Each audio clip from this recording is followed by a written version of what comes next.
नमस्कार दोस्तों, आज हम कुछ चित्रों के माध्यम से शरीर के उन अंगों के बारे में जानने का प्रयत्न करेंगे जो प्राणायाम में काम में आते हैं। आशा है इससे आपको सही प्राणायाम करने व समझने में मदद मिलेगी। सबसे पहले हम बात करते हैं हमारे रेस्पिरेटरी सिस्टम की। इसे दो भागों में बांटा गया है, अपर रेस्पिरेटरी सिस्टम व लोअर रेस्पिरेटरी सिस्टम। यह हमारा अपर रेस्पिरेटरी सिस्टम है।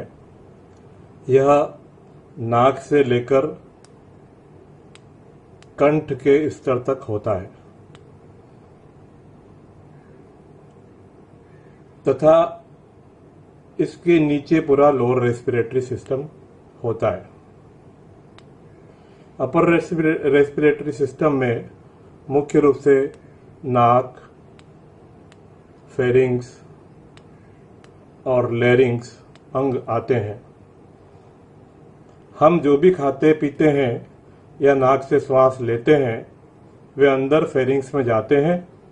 यह फेरिंग्स गले में कंठ के स्तर पर दो नलियों में डिवाइड हो जाता है, एक खाने की नली और दूसरी श्वास की नली। श्वास की नली के ऊपर के इस भाग को लैरिंग्स कहते हैं, जिसके सबसे ऊपरी हिस्से में एक वॉल्व होता है। यह वॉल्व जब भोजन खाने की नली के अंदर जाता है तो बंद हो जाता है तथा जब आप श्वास लेते हैं तो खुल जाता है। जब तक कि कोई विशेष इंस्ट्रक्शन न हो, प्राणायाम करते समय मुंह बंद रखना चाहिए तथा ब्रीदिंग सिर्फ नाक से करना चाहिए।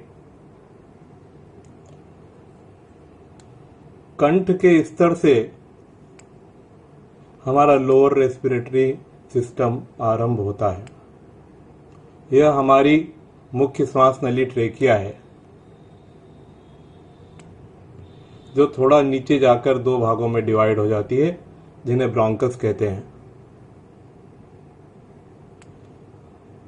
राइट ब्रोंकस राइट फेफड़े में व लेफ्ट ब्रोंकस लेफ्ट फेफड़े में जाता है। ये ब्रोंकाई 1 से 2, 2 से 4 और ऐसे कई भागों में डिवाइड हो एक जाल सा बिछा फेफड़ों के हर एक भाग को ऑक्सीजन सप्लाई करते हैं। ये हमारे दो फेफड़े हैं तथा यह हमारी कॉलर बोन है।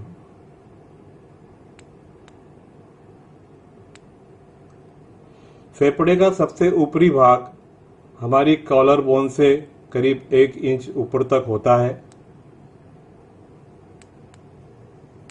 तथा इसका निचला भाग 10वीं रिब तक होता है। छाती व पेट के बीच में एक पार्टीशन होता है जिसे डायफ्राम कहते हैं। यह साधारणतः सांस लेने के पहले डोम शेप का होता है।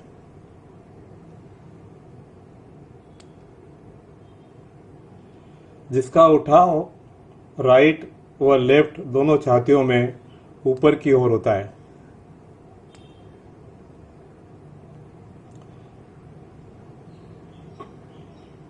किंतु जब हम फेफड़ों को हवा से पूरा भर लेते हैं तो नीचे की ओर चला जाता है और समतल हो जाता है।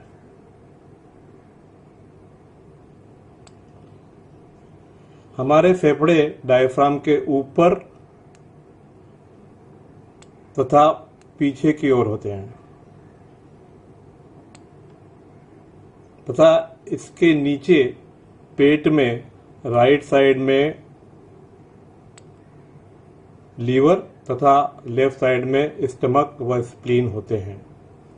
एक जरूरी बात जो प्राणायाम करते समय हमेशा याद रखना चाहिए कि फेफड़ों में सांस भरने की क्रिया छाती को आगे फुलाने और डायफ्राम को नीचे ले जाने से होती है, न कि नाक से हवा खींच कर लेने से। छाती फुलाने से उसके अंदर बाहर के एटमॉस्फेरिक प्रेशर के मुकाबले एक नेगेटिव प्रेशर क्रिएट हो जाता है, जिसकी वजह से हवा अपने आप बाहर से अंदर की ओर फेफड़ों में जाने लगती है। जब हम फेफड़ों को हवा से पूरी तरह भर लेते हैं तो वहाँ का एयर प्रेशर बाहर के एटमॉस्फेरिक प्रेशर के मुकाबले ज़्यादा हो जाता है। अतः जब हमें हवा बाहर छोड़ना होती है तो वह अपने आप ही बाहर निकलने लगती है, जब तक कि छाती के अंदर का व बाहर के एटमॉस्फेयर का प्रेशर एक समान नहीं हो जाता। इसके लिए हमारी रेस्पिरेटरी मसल्स को कोई भी मेहनत नहीं करना होती है। लेकिन यदि हमें उसके बाद भी हवा बाहर निकालना हो तो फोर्सफुली निकालना होता है, जिसके लिए हमें हमारी रेस्पिरेटरी मसल्स काम में लेना पड़ती है, जैसा कि हम कपालभाति और भस्त्रिका में करते हैं। श्वसन क्रिया में श्वास नली फेफड़ों में श्वास लाने व बाहर ले जाने के लिए सिर्फ एक पाइप का काम करती है, इसलिए श्वास नली को विंड पाइप भी कहते हैं। पेट का ऊपरी भाग डायफ्राम के नीचे छाती के अंदर निपल से ही थोड़ा नीचे से शुरू हो जाता है। ये डायफ्राम है।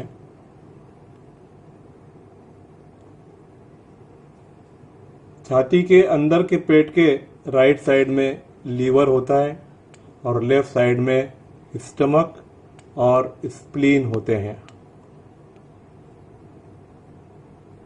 पेट में नाभि के ऊपर की ओर ये नाभि है। सबसे ऊपर स्टमक का थोड़ा सा भाग, उसके बाद पेंक्रियास और ड्यूडिनम और ट्रांसवर्स कोलन होते हैं। चूंकि ड्यूडिनम और पेंक्रियास ट्रांसवर्स कोलन के पीछे होते हैं, अतः इस फोटो में दिखाई नहीं दे रहे हैं। यह हमारी बड़ी आंत है।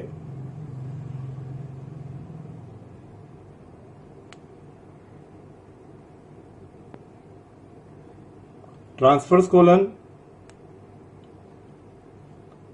बड़ी आंत का हिस्सा होता है। यह लीवर से स्प्लीन तक नाभि से थोड़ा सा ऊपर झोले की तरह लटका होता है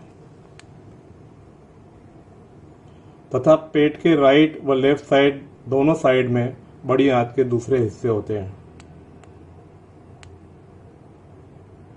नाभि के नीचे व पीछे छोटी आंत होती है।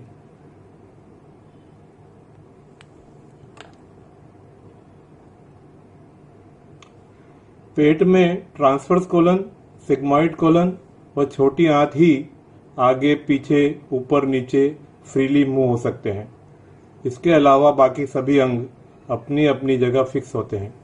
अतः जब हम सांस लेते हैं तो डायफ्राम के नीचे जाने से एब्डोमिनल वॉल के अलावा सिर्फ ट्रांसवर्स कोलन व छोटी आंत थोड़ा नीचे व आगे की ओर चले जाते हैं, तथा जब हम सांस छोड़ते हैं तो डायफ्राम के ऊपर जाने से ट्रांसवर्स कोलन व छोटी आंत पुनः अपनी जगह आ जाते हैं।